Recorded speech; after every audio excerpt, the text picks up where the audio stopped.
এখানে -2 কথা যারা বলে, অনেকে বলে না উইশফুল থিঙ্কিং, ইংরেজিতে বলে না। আর এখন তো বিএনপি আজকে তার চেয়ে অনেক বেশি শক্তিশালী, সেখানে থেমে থাকে নাই।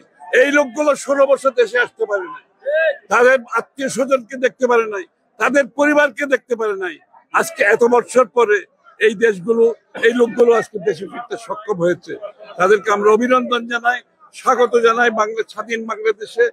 তাদেরকে তাদের অবদানের জন্য আমরা চিরদিন যে শেখ হাসিনার পতনের পিছনে তাদের যে অবদান, সেটাকে আমরা স্বীকার করতে হবে।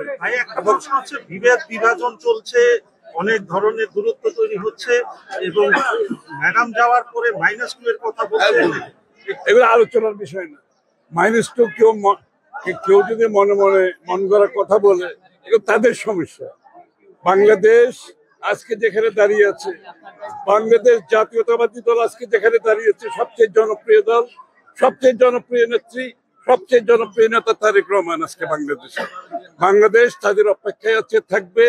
এখানে -2 কথা যারা বলে, তাদের অনেকে বলে না উইশফুল থিঙ্কিং, ইংরেজিতে বলে না, আশা আর কি।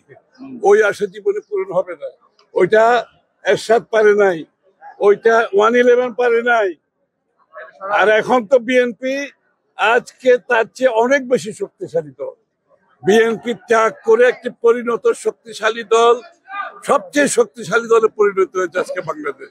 সুতরাং ওই সমস্ত মন গড়ার কথা বলার, ওগুলোর উত্তর দেওয়ার আমি কোনো প্রয়োজনীয়তা মনে করি। গণতন্ত্র প্রতিষ্ঠা হওয়ার মাধ্যমে প্রথম ধাপ, নির্বাচন হচ্ছে প্রথম সংস্কার।